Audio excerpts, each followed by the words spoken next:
Study IQ IAS, अब तैयारी हुई अफोर्डेबल। तो रिसेंटली ही एक बयान आया था यूएस की सेक्रेटरी ऑफ एनर्जी द्वारा। कहते हैं कि in so many ways the world's energy future will depend upon India's energy future. कि दुनिया भर में जिस प्रकार की एक मुहिम चल रही है या जिस प्रकार के टारगेट सेट किए जा रहे हैं कि एनर्जी ट्रांजिशन लाना है, फॉसिल फ्यूल बेस्ड सोर्सेज से हमें रिन्यूएबल की तरफ जाना है, तो उस एनर्जी ट्रांजिशन में जो इम्पैक्ट पड़ेगा ग्लोबल एनर्जी सेक्टर के ऊपर, डेफिनेटली उसमें इंडिया किस तरीके से काम करता है, ये एक बहुत ही मेजर पिवटल रोल यहां पर देखने को मिलेगा। अब ये चीज रिकॉग्नाइज की जा रही है ना दुनिया भर में कि जी हाँ, इंडिया उस प्रकार से अपने जो टारगेट्स है 2030 के, उनको एग्रेसिवली अप्रोच कर रहा है। सोलर एनर्जी को एक बहुत ही मेजर कंट्रीब्यूटर यहां पर बताया जा रहा है इन टारगेट्स को पूरा करने में। एंड उस प्रकार की सरकार द्वारा भी पॉलिसीज रखी जा रही हैं ताकि इस सेक्टर में वैसा पॉजिटिव चेंज यहां पर लाया जा सके। तो आज के इस सेशन का यही ऑब्जेक्टिव है, थोड़ा समझते हैं कि किस प्रकार से इंडिया एडवांस्ड एनर्जी सॉल्यूशंस के ऊपर काम कर रहा है एंड कैसे आने वाले समय में जो टारगेट्स यहां पर सेट किए गए हैं इंडिया उन्हें पूरा भी कर सकता है। तो एडवांस्ड एनर्जी सॉल्यूशंस बेसिकली क्या कहता है? ये एक हम समझ सकते हैं कि ग्रुप ऑफ ऐसे सॉल्यूशंस हैं जिसके चलते हम चाहते हैं कि जो हमारी एनर्जी इंस्टॉल्ड कैपेसिटी है, राइट, वो काफी हद तक जो क्लाइमेट चेंज से रिलेटेड कंसर्न्स हैं उनको भी एड्रेस करे, एट द सेम टाइम अच्छी एफिशिएंसी भी दिखाए, सस्टेनेबल भी देखने को मिले, but in the longer run reliable भी रहे। बिकॉज अगर हम सोलर एनर्जी की बात करें ना, तो रिलायबल सोर्स ऑफ एनर्जी तो नहीं है ना। इट्स नॉट लाइक कि भैया 24 घंटे आपकी सोलर एनर्जी डेवलप कर सकते हैं। जब सूरज रहेगा, रेडिएशन रहेगी, तभी वहां पर डेवलपमेंट होती हुई देखने को मिलेगी, right. So we need to have that kind of reliable energy solution जो कि लॉन्ग लास्टिंग रिजल्ट्स यहां पर प्रोवाइड कर सके, but at the same time it should be sustainable. It should have those qualities की भैया क्लाइमेट चेंज के जो कंसर्न्स हैं उनको भी एड्रेस करे एंड मैक्सिमम एफिशिएंसी पे ऑपरेट करे। तो ऐसे एडवांस एनर्जी सॉल्यूशंस कौन से हैं? तो definitely one of them being कि भैया उस प्रकार से आप रिन्यूएबल एनर्जी के ऊपर काम कीजिए, राइट। अब उस रिन्यूएबल एनर्जी में काफी हद तक सोलर एक मेजर फ्रंट रनर यहां पर रहा है इंडिया के कंटेक्स्ट में। विंड के ऊपर यहां पर काम किया जा रहा है। कोस्टल स्टेट्स में अगर हम देखें तो रिस्पेक्टिव स्टेट गवर्नमेंट्स वैसी पॉलिसीज वहां पर लेके आ रही हैं, राइट। जियोथर्मल के ऊपर काम किया जाए, हाइड्रो पावर सोर्सेज पे तो इंडिया पहले से यहां पर काम कर रहा है। बट बियॉन्ड दैट जो नया टारगेट है ग्रीन हाइड्रोजन का, जो नए मिशन यहां पर लॉन्च किए जा रहे हैं ग्रीन हाइड्रोजन के लिए, वो भी एक मुख्य भूमिका यहां पर निभाएंगे। बट चलिए, ये तो रही बात कि आप नई प्रोडक्शन यहां पर कर रहे हैं, नया एनर्जी सोर्स आप यहां पर एस्टैब्लिश कर रहे हैं। बट अगर इस एनर्जी सोर्स को एफिशिएंटली काम करना है तो जाहिर सी बात है ना, हम चाहेंगे कि भैया पावर लॉस ना हो, एनर्जी लॉस ना हो, राइट। कि जब हमारे पास प्रोडक्शन अच्छी खासी देखने को मिल रही है और सामने अगर उतनी डिमांड नहीं है, तो जो सरप्लस प्रोडक्शन है हम उसको एफिशिएंटली स्टोर कर सकें, किसी प्रकार का लॉस यहां पर देखने को ना मिले। तो उसी कंटेक्स्ट में जो सेकंड कंपोनेंट है हमारे ऐसे एडवांस्ड एनर्जी सॉल्यूशंस के, वो है हमारी battery storage, energy storage solutions, right. अब उस चीज के ऊपर भी इंडिया के द्वारा कोशिश की जा रही है। हालांकि अभी बहुत ही एक सनराइज सेक्टर के तरीके से इसे देखा जा रहा है, बट अगेन जिस प्रकार की डिमांड बढ़ रही है यहां पर इस सेक्टर की एंड इन्वेस्टमेंट्स की टेंडेंसी में भी थोड़ा चेंज, पॉजिटिव चेंज होता हुआ देखने को मिल रहा है, तो काफी हद तक ये पर्टिकुलर सेक्टर भी इंडिया के लिए बहुत ही एक मुख्य भूमिका यहां पर रखेगा। चलिए, तो अब देखते हैं किस प्रकार से यहां पर इंडिया द्वारा टारगेट्स पूरे किए जा रहे हैं, राइट।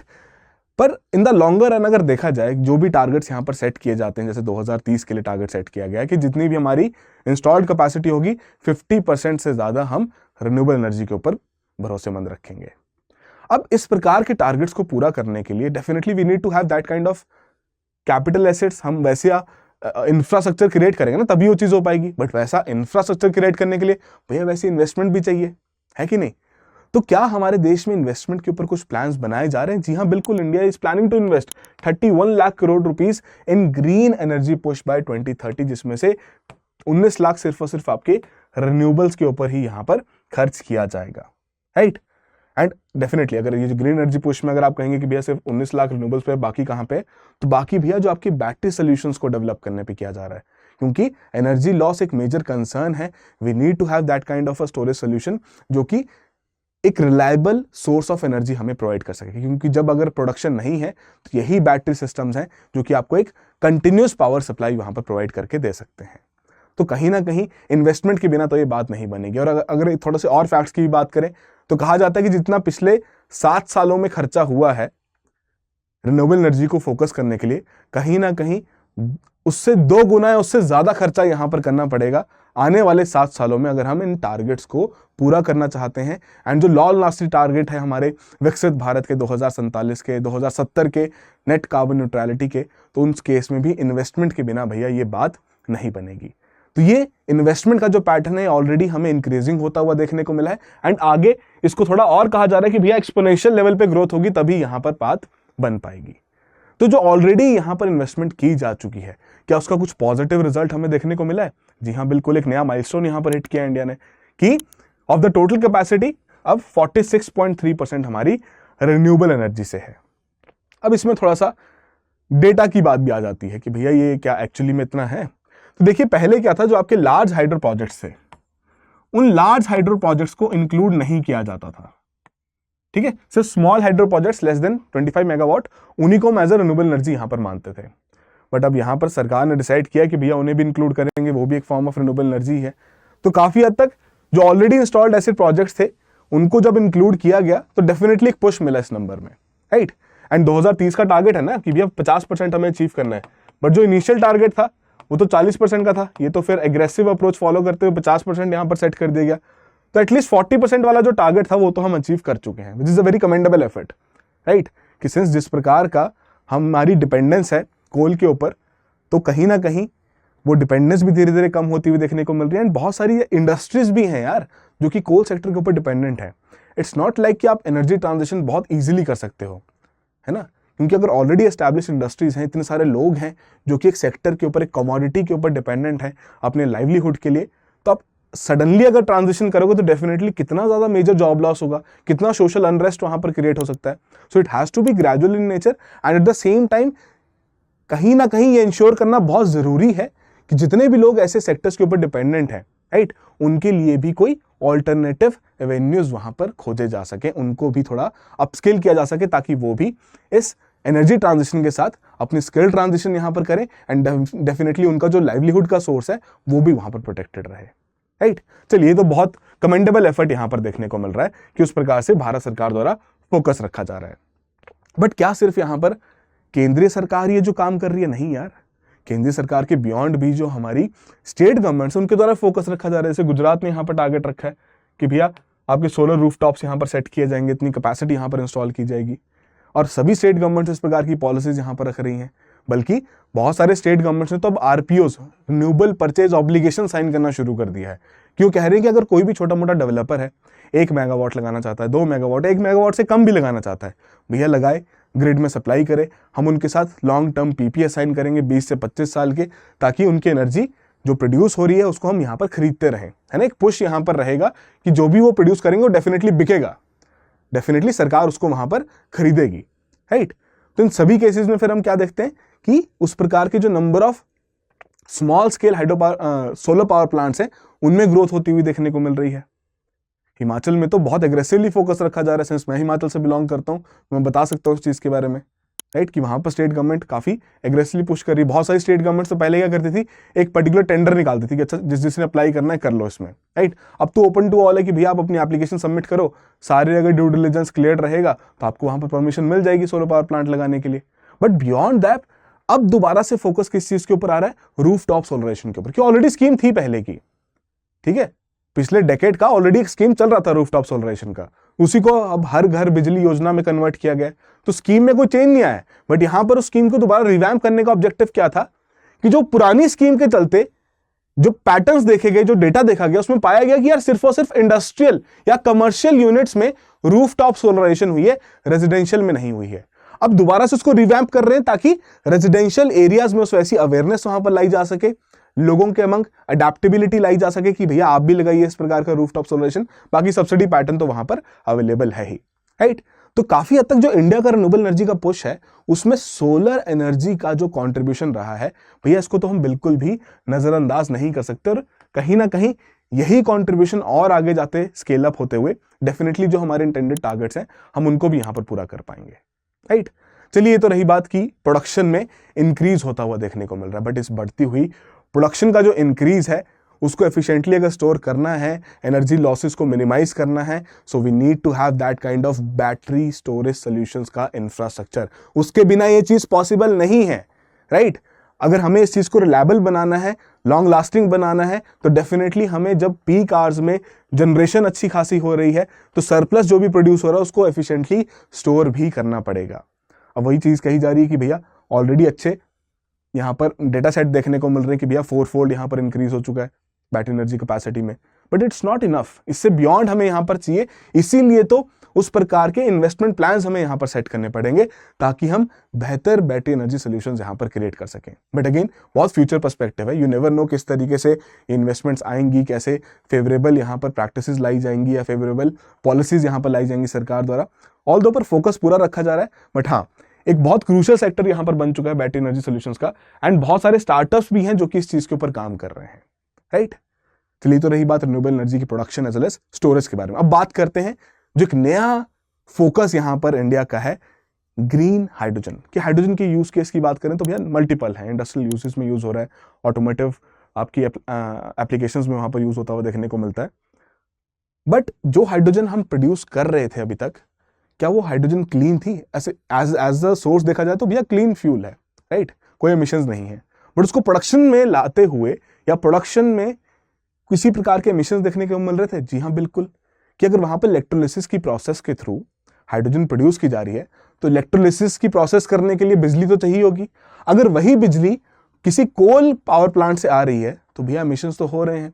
इसीलिए बोलेगा ग्रीन हाइड्रोजन के ऊपर फोकस, कि यहां जो बिजली सप्लाई की जाएगी इलेक्ट्रोलिसिस के लिए वो आपके रिन्यूएबल एनर्जी प्रोजेक्ट से लाई जाए, राइट? तो इसी के लिए नए टारगेट्स यहां पर सेट किए गए हैं, जैसे कि 5 मिलियन मीट्रिक टन की प्रोडक्शन पर एनम यहां पर होनी चाहिए, राइट? उसके अलावा रिन्यूएबल एनर्जी कैपेसिटी का एडिशन यहां पर रखा गया है, नई इन्वेस्टमेंट के टारगेट्स यहां पर सेट किए गए हैं। एंड डेफिनेटली जब इस प्रकार का कोई भी नया सेक्टर इमर्ज करता है तो एक सबसे जो बेनिफिशियल एस्पेक्ट है वो है जॉब्स का। बट अगेन हमें अपना ह्यूमन रिसोर्स और वैसा स्किल्ड भी बनाना पड़ेगा। ऐसा ना हो कि भैया इन्वेस्टमेंट आ गई, सब कुछ आ गया, पर काम करने वाले लोग ही अवेलेबल नहीं है। तो स्किल्ड ह्यूमन रिसोर्स भी यहाँ पर क्रिएट करना बहुत आवश्यक है। तो उस केस में जो हमारी एजुकेशन पॉलिसीज हैं, जो आपके हाई स्टैंडर्ड के जो एजुकेशन इंस्टीट्यूट्स हैं, तो कहीं ना कहीं उन इंस्टीट्यूट्स में वैसे एडवांस कोर्सेज लॉन्च करने पड़ेंगे ताकि ग्रीन हाइड्रोजन से रिलेटेड अगर कल को इस प्रकार की प्रोडक्शन कैपेसिटी बढ़ती है तो वहाँ पर काम करने के लिए वैसा स्किल्ड ह्यूमन रिसोर्स भी हमारे पास अवेलेबल रहे। बट सबसे जो क्रूशियल एस्पेक्ट है, राइट, वो ये है कि भैया हमें चाहिए कि जिस प्रकार के क्लाइमेट चेंज का नेगेटिव इम्पैक्ट पड़ रहा है उसको हमें मिनिमाइज करना है। तो उसी के ये जो फोकस है कि CO2 एमिशंस यहाँ पर कम करने का, तो एक बहुत ही एक स्टार पॉइंट है बेसिकली इस पर्टिकुलर मिशन में, जो कि बहुत क्रूशियल भी है करंटली, जिस प्रकार के क्लाइमेट चेंज के पैटर्न्स देखने को मिल रहे हैं एंड जो उसकी वजह से नुकसान भी हो रहा है, एग्रीकल्चर प्रोडक्टिविटी पे नुकसान पड़ रहा है, राइट? ओवरऑल कितना ज्यादा वेदर साइकिल में चेंज यहाँ पर होता हुआ देखने को मिल रहा है, राइट? चलिए, तो ये रहा नेशनल ग्रीन हाइड्रोजन मिशन। सरकार इसके ऊपर पूरा फुल फ्रंटल फोकस रखते हुए आगे बढ़ रही है और कोशिश कर रही है कि इस पे और काम किया जा सके। बट कहीं ना जो इंडियन डेवलपर्स हैं, खासकर जो ऑलरेडी सेक्टर में काम कर रहे हैं, गिने चुने ही हैं, उनको इस चीज का पता है कि यार अगर इतने एम्बिशियस टारगेट्स हमें पूरे करने हैं ना, तो जिस प्रकार से इंडिया में ऑलरेडी काम हो रहा है R&D पे, इनोवेशन पे, यार वो सफिशिएंट नहीं है, राइट? तो यहां पर अभी किस चीज के ऊपर देखा जा रहा है कि जो ऑलरेडी ग्रीन हाइड्रोजन की प्रोडक्शन में आगे निकल चुके हैं, जापान, साउथ कोरिया, वहां के जो डेवलपर्स हैं उनको यहां पर लाया जा सके, उनको यहां पर अट्रैक्ट किया जा सके कि वो अपने प्रोडक्शन प्लांट्स इंडिया में सेट करें। एक मेजर टेक्नोलॉजी ट्रांसफर हमें उसके चलते देखने को मिलेगा एंड डेफिनेटली जो बाकी इंडस्ट्री है उनके लिए भी एक पॉजिटिव इंपैक्ट पड़ेगा कि उसके चलते कुछ ना कुछ सीखेंगे ही ना कि भैया किस तरीके से ये सभी चीजें यहाँ पर की जा रही हैं। तो भैया उस चीज के ऊपर ही फोकस रखा जा रहा है। और यहाँ सिर्फ सरकार नहीं है कि सरकार यहाँ पर बढ़ चढ़ के काम कर रही है इस चीज में, नहीं, प्राइवेट सेक्टर भी। सेमकॉप के बारे में बात करें तो भैया उड़ीसा गवर्नमेंट के साथ MOU साइन किया कि ग्रीन हाइड्रोजन प्लांट वहां पर सेटअप किया जाएगा, राइट, उड़ीसा में। तो यहाँ पर प्राइवेट सेक्टर के लिए भी एक बहुत फ्रूटफुल अपॉर्चुनिटी है कि जो सरकार द्वारा इंसेंटिव्स मिल रहे हैं, जो पॉलिसी सपोर्ट मिल रहा है, क्यों ना उस सपोर्ट का मैक्सिमम बेनिफिट लाते हुए एक नई इकोनॉमिक एक्टिविटीज यहाँ पर कंडक्ट की जाए, नया एम्प्लॉयमेंट क्रिएट किया जाए, एक नई प्रोडक्शन सेटअप यहाँ पर क्रिएट किया जाए जिसके long lasting and sustainable results देखने को मिल सकते हैं, राइट? तो कहीं ना कहीं ग्रीन हाइड्रोजन भी एक मेजर फोकस बन चुका है, एक मेजर सनराइज सेक्टर यहां पर बन चुका है, जिसमें अगेन इन्वेस्टमेंट्स की आवश्यकता तो पड़ेगी ही पड़ेगी। चलिए, अब जो भारत सरकार है वो किस तरीके से इस चीज को कॉम्प्लीमेंट कर रही है, तो यहां पर काफी हद तक अगर हम देखें तो वायबिलिटी गैप फंडिंग बेसिकली क्या रहती है कि जहां पर सरकार द्वारा ऐसे प्रोजेक्ट्स जो कि इकोनॉमिकली वायबल है कि कल को अच्छा रिजल्ट जनरेट करके देंगे, सोशली वायबल है कि इनका सोशल इंपैक्ट बहुत अच्छा रहेगा, बट फाइनेंशियल वायबिलिटी कंसर्न में है, मतलब उस प्रोजेक्ट को पूरा करने के लिए उतने फंड्स की अवेलेबिलिटी नहीं है। तो वायबिलिटी गैप फंडिंग स्कीम क्या करती है, वैसे ग्रांट्स प्रोवाइड करती है ऐसे डेवलपर्स को। तो भैया वैसी ही स्कीम यहां पर बैटरी एनर्जी स्टोरेज के लिए रखी गई है, right. Eight the same time PLI scheme यहां पर रखी गई है। तो काफी हद तक जो इंडिया का फोकस है ना, कि अगर आपको एनर्जी ट्रांजिशन करना है, उसके लिए जो भी रिक्वायर्ड इंफ्रास्ट्रक्चर चाहिए, वो सारा का सारा चीज मेड इन इंडिया ही हो। अगर डेवलपर्स भी बाहर के हैं तो भैया उनको यहां पर लेके आओ कि यहां वो अपना प्रोडक्शन सेटअप क्रिएट करें, राइट। और वैसी फेवरेबल पॉलिसीज भी यहां पर रखी गई हैं ताकि उस प्रकार का एक इंसेंटिव उनके पास रहे, क्योंकि PLI स्कीम वैसे इंसेंटिव तो प्रोवाइड करती है, एंड VGS जो आपकी वायबिलिटी गैप फंडिंग स्कीम है वो तो डेफिनेटली उस प्रकार का ग्रांट यहां पर प्रोवाइड करती है। अक्रॉस डिफरेंट सेक्टर्स हमें देखने को मिलता है। कोल गैसिफिकेशन प्लांट्स का एग्जांपल ले लो, राइट, उस केस में आपकी वायबिलिटी गैप फंडिंग स्कीम यहां पर रखी गई है। तो ये सारे के सारे जो इनिशिएटिव्स हैं या जो पॉलिसी अप्रोच यहां पर रखा जा रहा है, जो टारगेट्स यहां पर सेट किए गए, जो इन्वेस्टमेंट्स की अनाउंसमेंट यहां पर सेट की गई हैं, काफी हद तक इंडिया के लिए एक बहुत मेजर रोल यहां पर प्ले करेंगे। बट डाउन द लाइन कुछ ऐसे कंसर्न्स हैं जिनको डेफिनेटली हमें यहां पर हाईलाइट करना पड़ेगा, और क्या वे फॉरवर्ड यहां पर हो सकता है। कि पहली बात, वैल्यू प्रोपोजिशन के ऊपर फोकस रखा जाए, कि जो सोसाइटल बेनिफिट्स हैं उसके ऊपर अगर यहां पर फोकस रखेंगे तो definitely across different sectors, different industries का यहां पर वैसा सपोर्ट भी देखने को मिल सकता है, right. Apart from that, smart grid यहां पर क्रिएट करना बहुत जरूरी है ताकि उस प्रकार के ऑपरेशंस यहां पर स्मूथ देखने को मिले, इजीली एनर्जी फ्लो वहां पर देखने को मिले, राइट। ह्यूमन कैपेसिटी बढ़ानी एक बहुत क्रूशियल फैक्टर है कि अगर आप इतने मेजर R&D इंटेंसिव सेक्टर्स के ऊपर काम करना चाहते हैं, ग्रीन हाइड्रोजन हो गया, बैटरी एनर्जी सॉल्यूशंस हो गया, so you need to have that kind of human resource जो कि स्किल्ड नेचर का है।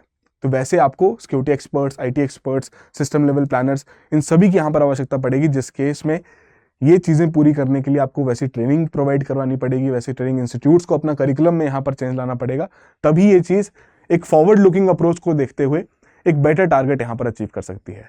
Apart from that, energy pricing.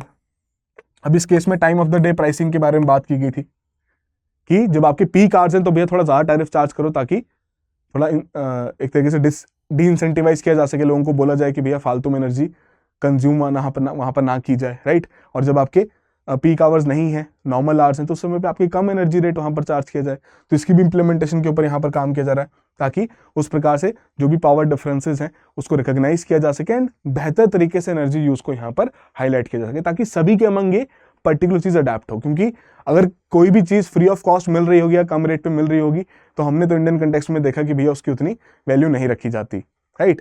कि अगर कोई फ्री में मिल रहा है, पानी अगर फ्री में तो भैया चलता रहे, कोई दिक्कत वाली बात नहीं है ना, वो उतना अच्छे तरीके से नहीं सोचा जाता। बट अगर थोड़ा ज़्यादा चार्ज करोगे उसके ऊपर तो जाहिर सी बात है जो कंज्यूमर है वो भी थोड़ा एफिशिएंटली उस चीज़ को यूटिलाइज करेगा। Apart from that, financing is going to be a very important tool. अब इस केस में ना REC द्वारा भी बहुत फोकस रखा जा रहा है, REC द्वारा भी बहुत पैसा इन्फ्यूज किया जा रहा है रिन्यूएबल एनर्जी को बढ़ाने के लिए। बट क्या वो इनफ है? नहीं, हमें यहाँ पर चाहिए प्राइवेट इन्वेस्टमेंट का यहाँ पर इंक्रीज होना बहुत आवश्यक है। और अगर ये प्राइवेट इन्वेस्टमेंट डोमेस्टिकली नहीं देखने को मिलती तो हमें यहाँ पर फॉरेन सोर्सेज को भी टैप करना पड़ेगा, फॉरेन डेवलपर्स को भी यहाँ पर टैप करना पड़ेगा, right. And apart from that, वैसा इंफ्रास्ट्रक्चर क्रिएट करना बहुत आवश्यक है अगर आप चाहते हैं कि अल्ट्रा एनर्जी एफिशिएंट डिजाइन यहाँ पर बनाए जा सकें, सस्टेनेबल डेवलपमेंट यहाँ पर की जा सके, तो वैसा हमें एनर्जी से रिलेटेड वैसा इंफ्रास्ट्रक्चर भी यहाँ पर क्रिएट करना पड़ेगा। तो ये कुछ पॉसिबल सॉल्यूशंस कह लीजिए, वे फॉरवर्ड कह लीजिए, ये है ताकि किस प्रकार से हमें एडवांस एनर्जी सॉल्यूशंस के ऊपर इंडिया काम कर सकता है और एक मेजर पावर हाउस के तरीके से यहाँ पर देखने को मिल सकता है। चलिए, तो आई होप आपको कुछ ना कुछ यहाँ पर वैल्यूएशन जरूर हुआ हो। So that will be all the very best, have a good preparation. Study IQ IAS, अब तैयारी हुई अफोर्डेबल।